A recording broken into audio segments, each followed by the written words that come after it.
All right, so we got a triple threat live going. So hopefully it'll work. We've got the Facebook and the YouTube and the Instagram. So I don't know if you've ever seen this before, but this beauty right here, this beauty is a gardenia flower. And I don't know, have you ever seen sort of a gardenia flower up close and personal? I got it. There's when I walk to the office, there's some gardenia flowers along the way. And as I walk to the office, there's a couple gardenia flowers. And so I'm able to sort of pick up the gardenia flowers. And this whole place smells like gardenia right now. And you can see it up close. This is what a gardenia flower looks like, right? If you've ever gotten the gardenia flower oolong, then you sort of know what I'm talking about, in the sense of you've probably seen this. You've probably seen this in your gardenia flower oolong, and it is intoxicating and extraordinarily strong. This is another flower, and it's the internet, somebody be angry with me, but this is also sort of smells like gardenia, but it's not gardenia. It's a bush that's very, very similar to gardenia. And the smell of it is not as strong, but it's similar to gardenia. It's probably like gardenia something else. But the internet will get angry with me if I call it gardenia, because it's not the gardenia that's in it. Anyways, I got samples, and on Facebook and on YouTube, I actually called I called it Nanhu Spring Oolong, or Nanhu Oolong. Does it still taste like licking rocks? Now, last year, did I have Nanhu Dashan? Did I have the Nanhu Oolong on the site last year? I don't actually remember if I did or not. Maybe I did, but I don't think maybe I did, maybe I didn't. And I can't remember. I can't remember if I had it on the site last year. Anyways, I got samples in. We're going to try out these samples. I haven't tried them. This is the first time trying them, cutting them open right now. And got to remember to place them in the right spots. But this is wrong side, sorry. This is what's the best way to describe it? It's granite. That's the best way to describe it. And so granite is a very, very unique rock. And when you're looking at sort of the Fujian province, a lot of the places there have granite, or I would assume they have granite because of the taste of their tea. I haven't been there, but from what I've seen, the pictures of what I've seen in these types of places, I think granite is one of the dominant rocks in the Fujian area. In Taiwan, it's extraordinarily rare. In fact, I think this is the only place that I know that actually has granite as the dominant stone. And what that means is you get a minerality, right? So you get that minerality, and minerality, I think, is a word, but it's always underlined in red whenever I write minerality. Pisses me off, but I'm not. People know what I mean when I say it. This is also, I just got this. This is the fresh Louis Red. I just visited a friend, and so I've got this. This is the first time I've tried this as well, but we're going to try it right now as well. And then I got a bunch of these, which are just oolongs from the other side of the island in the Nantou area. I got 5 of them. And so if we get through the time period, we'll go into that as well. What's going on right now? I was talking with my parents this morning, and it was quite hilarious. Because I was describing, like, what are you going to do today? And I was describing that. It's like that internet meme where, the guy, he goes and he draws pictures of monsters, and then he makes it like his room all monsters, and then he sits down and goes, monsters, I'm scared of the monsters. Basically, I've created an office for myself. So I've gone out and I've drawn an office, and I've created the office. Now, and I've never worked in an office before. And so I come to this area, I come to this beautiful spot, which is beautiful, right? It's a beautiful spot. I love being here. And but sometimes it really feels like work, and usually my life doesn't feel like work, so it's kind of funny that way. Anyways, ooh, wow. Okay, so Nanhu, why is it special? I told you, because it's granite. And why is granite special? Well, I've been sampling teas from all over the place the last couple days. I already know that it's this one. I already know it's number 2. Anyways, we're going to try them out and we're going to see. Just by smelling it. But Alishan has a mix between shale and mud, right? So mud. And so you get the best of both worlds. You get the butterness, the milky mouthfeel, but you also get a sharpness that the shale can introduce in the flavors. Shanlin Shi has mud. It's mud, thick, hard mud. And so the flavors are those thick, hard mud type stuff. Nanhu Dasan, where this is from, is granite. And so you have minerality, but you also have a lightness. The upfront is much, much thinner. And then the mid-mouth is, I hope he gets to do some. This is where the Nanhu Eastern Beauty came from, this garden. And I haven't been able to get some of that for a couple of years. It tends to sell out really fast, but I'm hoping that he gets some this year because this is gorgeous. Absolutely gorgeous. It's beautiful. Like, wow. I just assumed it was going to be this one from the smell, but it might be this one. Anyways, I'm getting it. We're getting Nanhu Dasan this year. And what the granite brings in is a narrow mouthfeel. So the mouthfeel is, so if you think about the mouthfeel of Alishan, it's wide, right, thick. Shanlin Shi, it's sort of swirly around like that. And Lishan Pear Mountain is up here somewhere. It's floating around. It's ethereal. It's floating around. And Nanhu Dasan is like an arrow.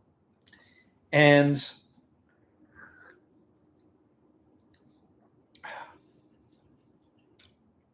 I'm not sure.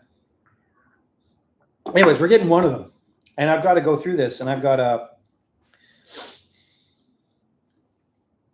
see how it goes.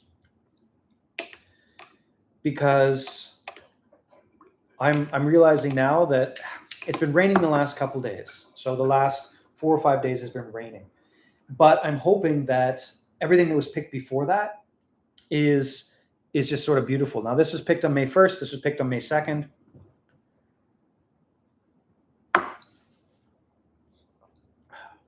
I'm going to get one of them. That's for sure. I'm going to get one of them. Okay. Now, what I have today is I've actually got a glass of cold water because,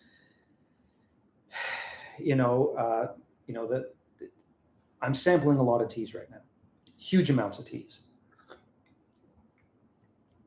And because I'm sampling so much tea, those flavors all meld together. Like I got a buddy who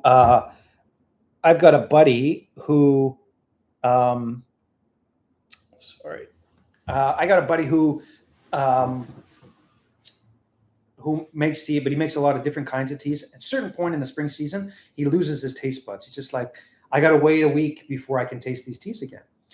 And one of the reasons why that is because when you're sampling similar teas, the same batch multiple times, when you're roasting the tea and wilting the tea and doing all these various things, you really are sort of messing with your taste buds. And when you're a gambler like myself, you really do have to only try a tea once or twice. And you really have to, you got to gamble with it, right? You only try a tea once or twice, and then you got to gamble. And I'm realizing more and more that I've really got to clear the palate before the final decision, before the final outlay of cash, before I go into it and just, you know, and do the spin the wheel, I guess you could say. Place your bets and spin the wheel.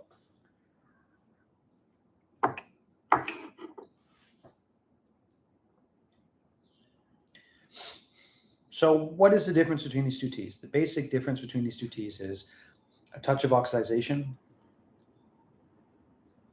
And my guess is this is a little bit higher oxidized. And my guess is, like, when you're at this point of the game, you're like me, been a tea gambler for a while, and you take it seriously, you can taste the weather. And my guess is this day was really beautiful, but then it clouded over and got cold on this day. So the first little bit of the oxidation went really, really well. And then the last half, not so much. And then this one seems to me to be a cloudy day. And that means that you'd oxidize it a little bit more, and you are going to get a clear, even oxidization throughout the whole thing. So this has got a little bit more of a floral kick to it, whereas this one is a little bit more, is deeper flavor and sort of a little bit more milky. And I think this is the winner. I was wrong. I was wrong.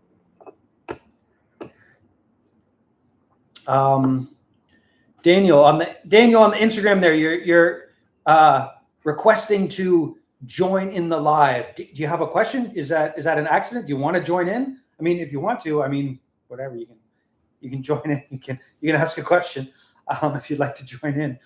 But I don't want to press the button to let you into the live stream if you're not asking, you're not there to ask a question. That might be a little awkward depending on where you are and what you're doing. Just lurking. Yes. Okay. No worries. No worries. I just got the request came in there. You got a thick thumb, or well, I shouldn't say that. I don't know what your fingers are like. Anyways, it was there just to make sure.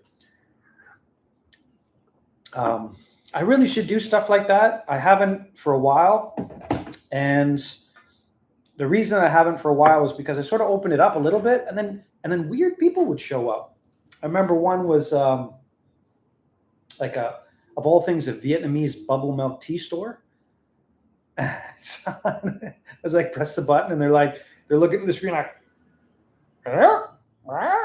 it was very strange. So I haven't sort of let people into the live streams, although there's absolutely no reason why not. If anybody wants to best to keep it close, yeah. Well, I mean, listen, if it's somebody who I know and I've chatted with before, it's okay. Jump in, ask a question.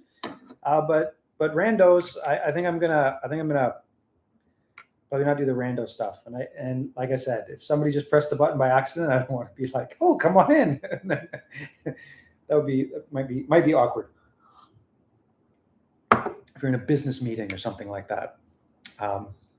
Anyways, this is this year's Louis Red, and I'll test it right now. I mean, it's been brewing for I don't know how long now, like 10 minutes. So it's probably going to be happy enough to ask questions through text. Well, yeah. I mean, that's what's gotten us through this far. I think it should probably be okay.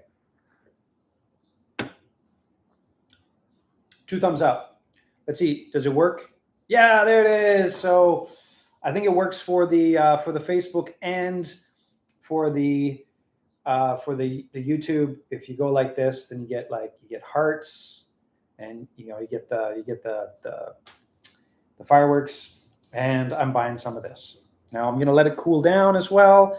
I'm probably going to brew it one more time, but one of the most consistent teas that we get on the site is the Louis Red. And this year's Louis Red is fine. I'm going to pour out the really strong stuff, see what it does to the second steep. Now, sometimes you can see when I'm doing stuff like this, I'll brew it like this, and then I'll drink some of the tea, and then I'll pour it out, and then I'll add hot water again. When I'm doing that, basically what I'm doing is I'm pumping out the steeps to about the 4th, the 5th, or the 6th steep. And so it's a very, very efficient way to see what the legs of the tea are, or how long, hey, how's it going? How long the tea is going to last, right? So how long the tea is going to last. And so I could just do it with steeps and things like that. But it takes a while. But if I do it this way, so I let it sit for 5 minutes or so, then I pour it out, then I add hot water again, you're looking at the 4th or the 5th or the 6th steep in there, and I can get a real good idea of what the legs are like. And so that's what I just did with this. I let this sit for like 10 minutes, sampled it. It was good. Now I'm going to add hot water to it, and we'll see how it goes. So for the test, you brewed at 100 centigrade, and for how long for the brew? So I've been doing this long enough that, and at this point, most of the places that I'm getting the tea are people that I know quite well, and I know their styles, and I know all the different things, so I can tell really quickly how it works. If I was testing something, no, I shouldn't say that. At this point in the game, I have a lot of hubris. I think I'm a little bit better than I actually am. And so how that manifests is I just take a little tea. I don't measure it, right? I don't know if you saw me at the start of the live. And then I add boiling water to it, and then I just drink it whenever I feel like drinking it. I don't measure it. And so far, so good. It's worked out okay. But I should be measuring it a little bit better, especially with something like this, like two similar teas that are, they're not the cheapest teas, they're not the most expensive teas, but they're teas that I really should know what's going on with them really, really well. And so I probably should do 3 minutes, pour it out, do it again, wait till it cools down. I generally speaking don't do that, and I don't do that, like I said, because of hubris and because I've been doing it for so long. And generally speaking, the teas that I get and the teas that I get from the people that I get them from I've been drinking their tea for so many years now that I kind of just sort of know.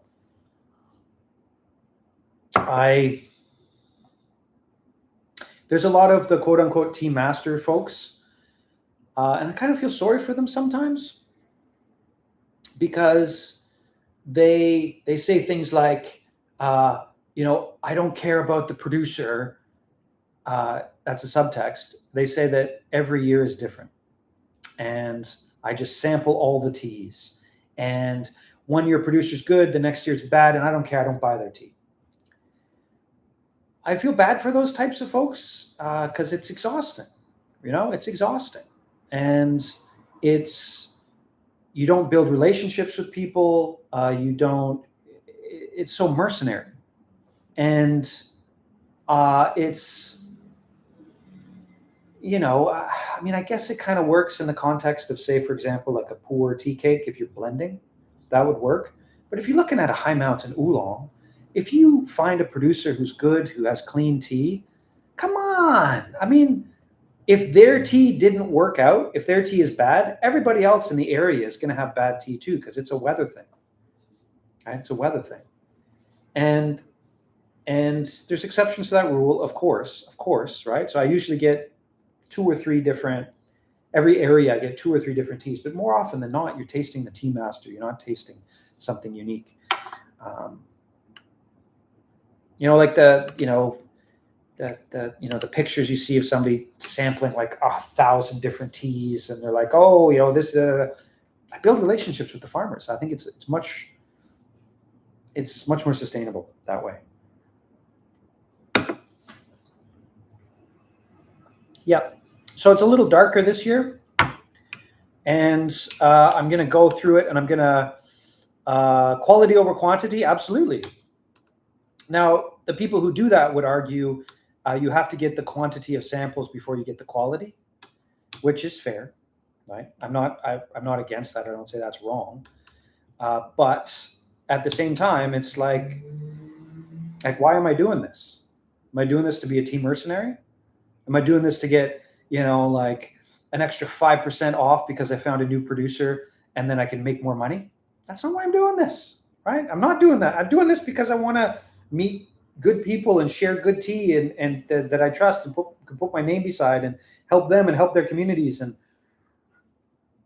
which is my community, right? Which is my community. Anyways, I'm not going to go on a big thing about it. I mean, I'm not going to. Anyways, I'm not gonna be an ass, but I don't understand it. That's very true. I don't understand it. Now it's not like I buy every single thing every year, but whatever. Now I don't think I've talked about it, but what I do here for the water is I actually get water from the mountains, and I get it in jugs, and I have just like a water thing over here. So that's what I'm doing right now. I'm just filling up the water thing. And I get the mountain water. It's gone through filters. So the TDS of this water is, I don't know if you've been in the Discord, you've probably seen some of the deep tea nerd discussions about it. But the TDS of this water is quite low. And some people have said this as well. Even if you get filtered water, it matters where it came from, right? So filtered water doesn't reset the water to zero. Filtered water sort of resets the water to where it was before. And that is something that's really quite fascinating because I've tried it in various places. And you can filter the water to get the TDS, like total dissolved solids, down to zero or something like that. But the nature of the water doesn't actually change that much. It's fascinating, truly fascinating. All that stuff. Every once in a while, I forget the Japanese fellow, but there was the one they take love and hate on the side of the water bottles, and then take pictures of the water crystals, right? And that was and then the debunkers come out and be like, that's not the way it, like obviously there's something to that. Obviously, there is something to that. Whether it's measurable and whether you can write a prescription for it, that's not. But there's absolutely something to it, and the nature of water and where it's from and different things like that matters. It matters. And this water is, from the mountains up there, and they take it down, they filter it, and then they put it in bottles, and then I buy it here for the shop. I feel like you're the coffee pour over kettle. I'm always frustrated that the water doesn't come out fast. I don't know. It seems okay. I don't know. It doesn't. It does. You need hotter water, like faster. I don't know. I kind of enjoy the slow. The nature of it. Just sort of that slowness to it. Okay, so we sampled this a couple times. I'm gonna cleanse the palate as well, and I think this time I'm gonna make a decision, if I want one or two. You had me use a mineral water with the red tea one time in order to get the tea flavor to come forward. It works, right? You change the water and it works. It works. Absolutely, 100%. It works. Okay, here we go. Final decision time. Probably. Now, a couple things when you're going through this and you're sampling them. Obviously, that's a Nanhu Oolong. Yes, this is the Nanhu Oolong here. You stick this in, right? You don't want to use metal for anything, basically anything with tea. And you go like this. Maybe if you want to put your water in like a silver kettle to treat it before you put it in another type of kettle to boil it, okay. You go like this. You can sort of get the nature of the tea. And then, but you really do have to, you got to drink it, right? You got to drink the tea. And a tour bus just let out. They must be going to, there's a restaurant around the corner. But there's a lot of them. The minerality this year is quite strong. But you go like this, you can sort of get get what the fragrance is. Like this, the fragrance on this is way stronger. And this one is, it's decent.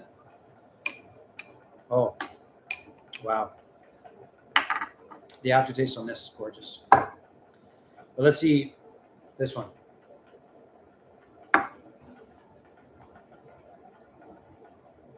Sort of the upfront vegetal is much stronger on this one. The minerality is intense on this one as well. No metal, even stainless steel. I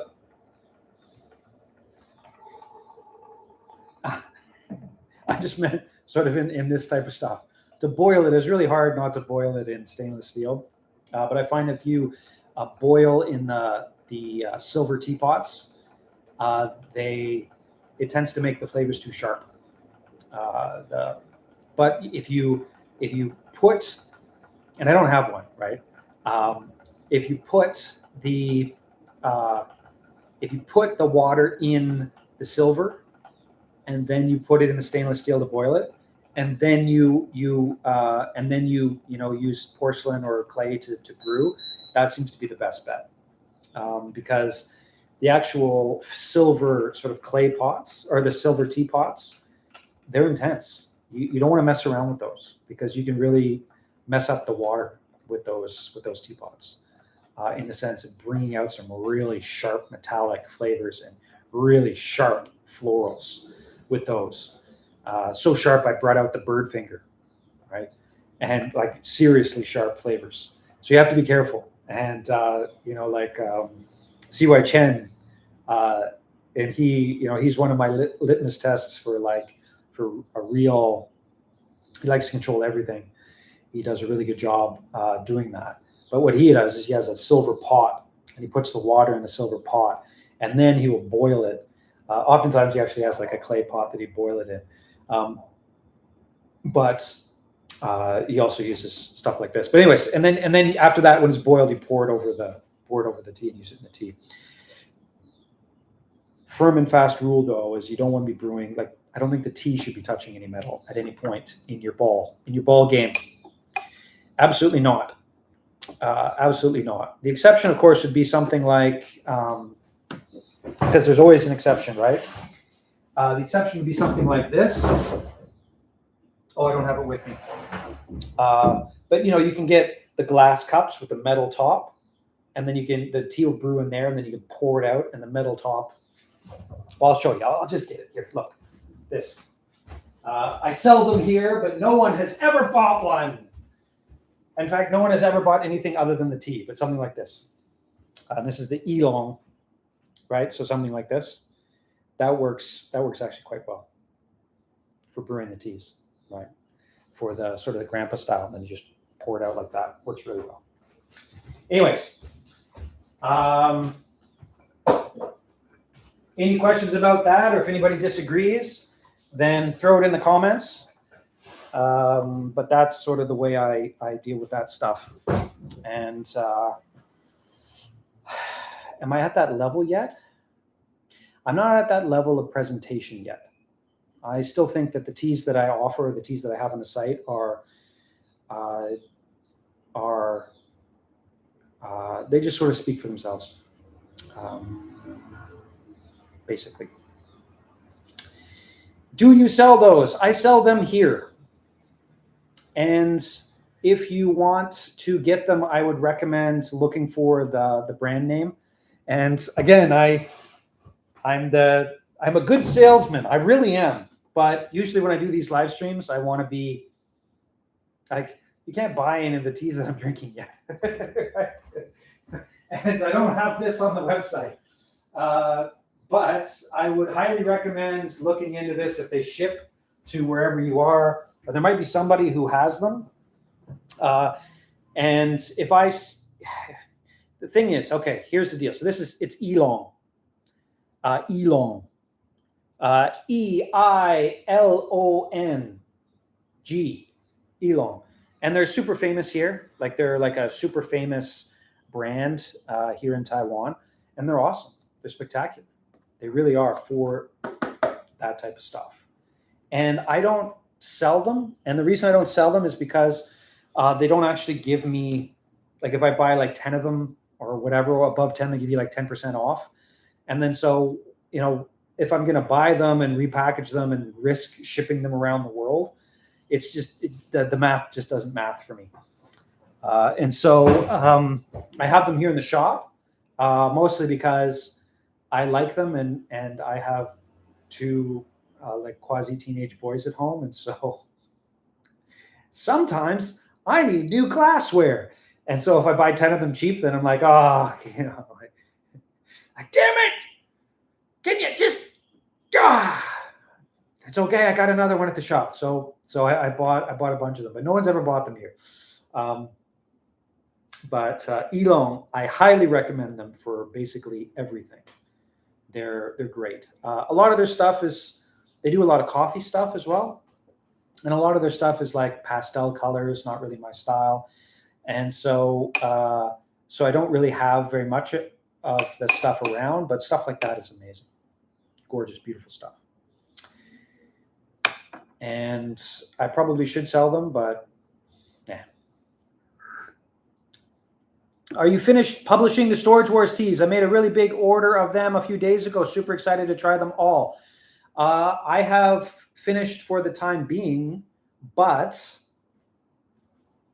should I show you? Okay, here we go. I'll move the cameras, and so you can sort of see. This here.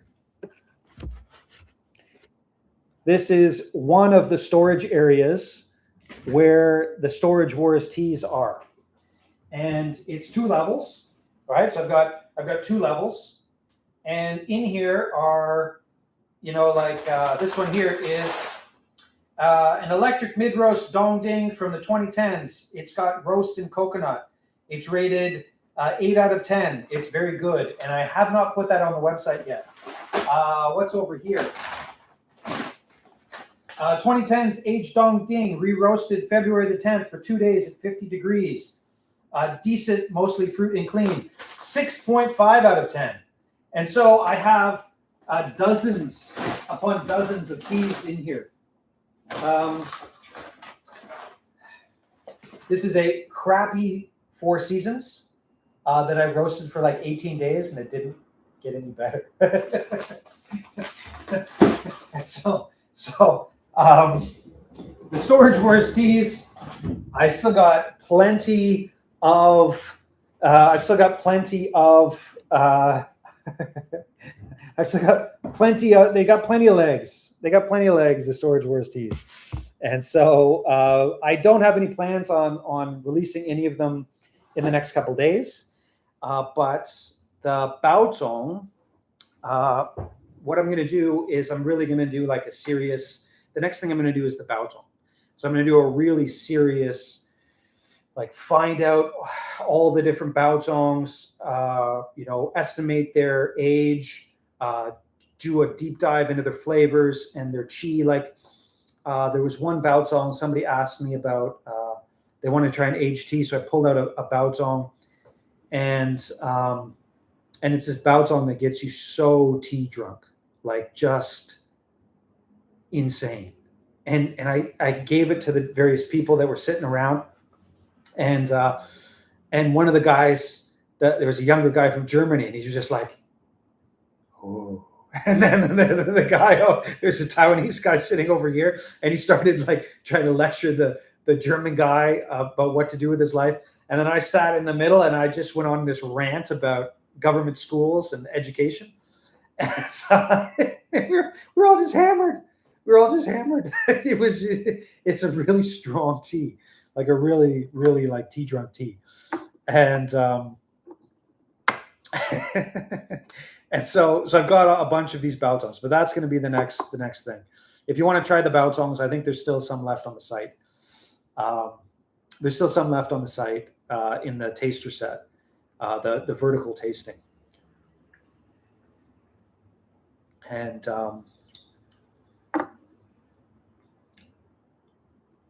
yeah, I think I'm probably going to go with this one. So it says that. But I'm not through, right? I'm not through. But I did add a bunch of them to the site. But there's certain points where, the lecturing is so typical. Yes, well, if you are, if you're Taiwanese and you are quote unquote successful, which again, subjective, then that's a thing. You got to tell the young people what to do, and fair enough. Um, I'm getting a reputation for doing the same thing. People are seeking me out for advice. They come and visit for advice. It's happened many, many times. In fact, it happened the other day. So I guess I'm just becoming Taiwanese, right? I purchased the vertical Baozong set. What's going to end up happening to the crappy ones? Well, like any good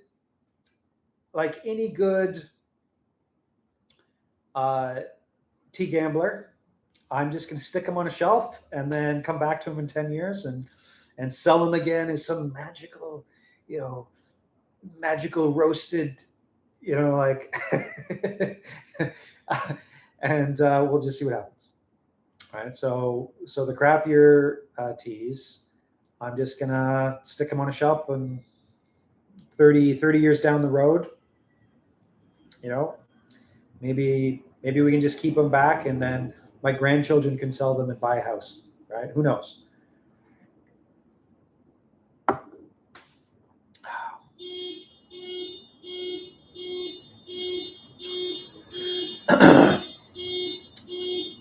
This doesn't happen around my house, being in the big city. Anyways, I'm having a hard time choosing between the two. They're both really good, but they're both like basically exactly the same.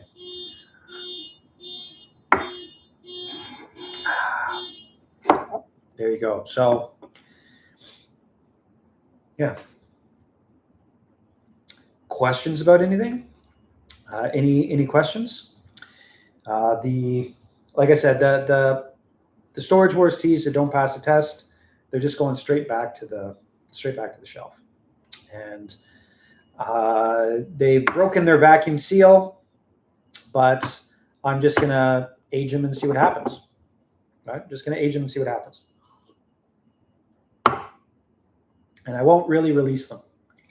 And some of them, like there's the reawoken Dong Ding that I open them up, I roast them a little bit, re-roast them, wake them up a little bit, and you'd sell them super cheap. They weren't specialties when they were made, and now they're slightly special because they got some age on them, and maybe the crappy Four Seasons from 15 years ago will turn into something really special in another 20 years. But we'll just have to see. Yeah, it's good. As it cools down, it's starting to get some really nice flavors. The fruit flavors are coming out really nicely.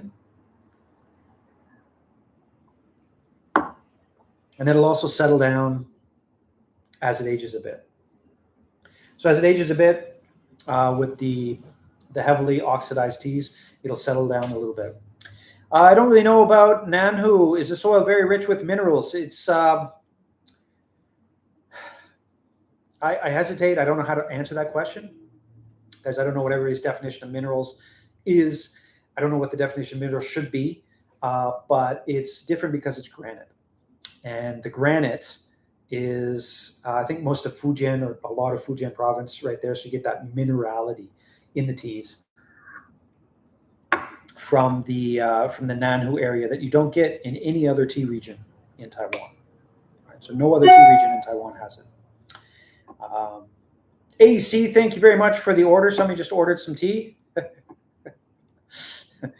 Like a rock oolong. Yes, exactly like a rock oolong. That's it exactly. And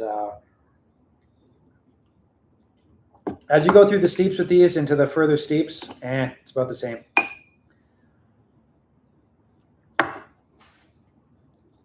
This one's a little bit more floral. This one's a little bit stronger. I don't know. I think what I'm going to do is I'm going to do this again, and I'm just going to let them let them steep for like 10 minutes and drink them when they cool down, and then just make the choice right then and there. Phone up my buddy and be like, give me that one. But I think that's what I'm going to do. Because they're good. They're good this year, for sure. Now, again, I showed this at the start of the live stream. You can see this. This is the gardenia flower. And this is about the size of the gardenia flowers. And this is from, it literally smells up the entire room, this beautiful flower. But they should be starting to make the gardenia flower oolong, which is now sold out. But they should be starting to make that in a couple weeks from now. But yeah, 2026 Louis Red is going to be incoming. I'm going to order it, so it'll be probably the next release date. The Snow Mist teas are going to be sent out tomorrow. So Snow Mist teas will be the next release. The Snow Mist teas will be out there. What else is there? I got the Phoenix Valley Spring this year. Gorgeous. And I got that one. And I'm sort of waiting on the Jade Mountain and the Alishan picks, stuff like that. But overall, it's looking to be a pretty good year. Oh, and of course, Pear Mountain, right? That should be coming next week sometime. But the Snow Mist will be out. I'll get it early next week sometime, and then I don't know. I guess I can. So it'll probably be the release, not this Sunday, but the next Sunday will be the release of the Snow Mist. But it's late this year. Usually I'm sold out by now. First week of May. Usually I'm just about sold out of the Snow Mist by the first week of May. I have no doubt it'll be another stellar year for Snow Mist. And yeah.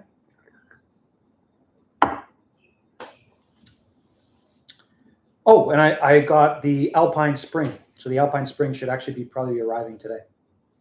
But anyways, last call for questions for anything. I drank too much tea, and I got to go take a pee. I drank a lot of tea just now, and so I think the live stream is going far long enough. But this one is on Instagram and YouTube, and I guess it's on the Facebook as well.